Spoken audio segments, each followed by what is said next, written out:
we'll have to see. You could have the Democratic Party and the Republican Party switching sides.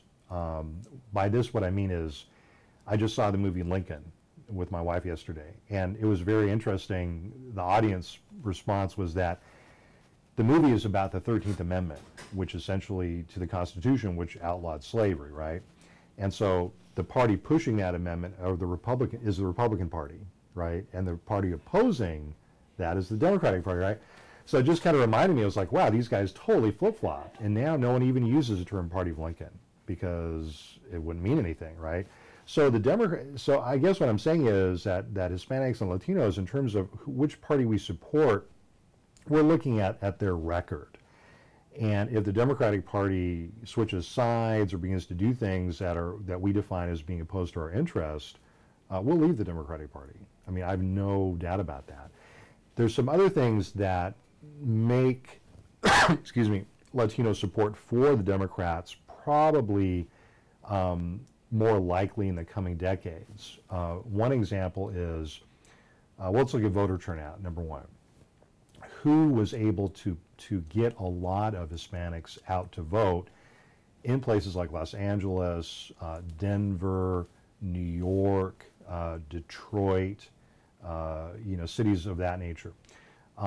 It was a lot of Hispanic activists within trade unions. And so a lot of us are in the service industry, right? We're members of, I think if you look at the percentage of Hispanics in the labor movement now, it's been rising very significantly, especially in those cities. If you look at Seattle, Denver, LA, New York, the fast growing cities, those are cities that have very large labor movements.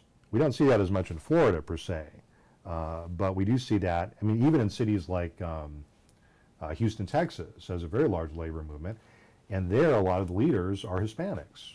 In fact, that's been one area where Latino women have made probably the most inroads in terms of being able to exercise positions of authority, has been in the labor movement. And so we are more likely, if you look at the statistics for labor union membership, with the exception of African Americans, we are the group in society that is the most likely to want to join or to join a union to improve our wages and working conditions. Because we're in jobs like, working in restaurants, working in airports. But even myself, working as a professor, a lot of us are teachers. A lot of us are becoming, getting advanced degrees. And or we work for the city. Maybe we work for a municipal employer. And those tend to be organized, into unions. And so that's one vehicle.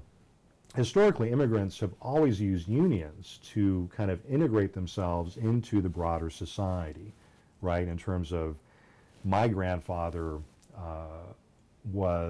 although he came to the U.S. with no English whatsoever, very little education of any kind, he had been a peasant farmer, but for some reason he was able to get a job working in the Southern Pacific. It was a union job. He was an oiler. Now, being an oiler was tough work. I mean, you had to get under these enormous railroad engines, and you had to oil each kind of oil point.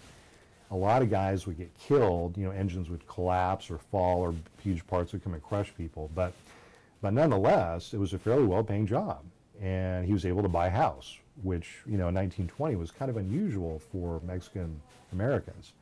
So I guess what I'm saying is that union membership is one kind of indicator for how people will go. And again, that's an area where Republicans are, unfortunately, have decided to become a kind of visibly anti-union party. But that's relatively recent.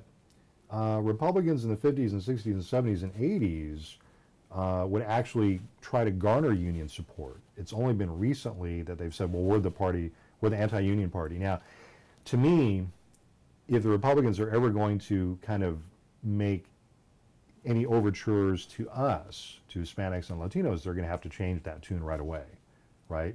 They're going to have to, even at their convention in Tampa, they bragged about, outsourcing jobs and, making more jobs non-union. That's not the way you're going to attract Hispanic support, because we don't want to work for less wages.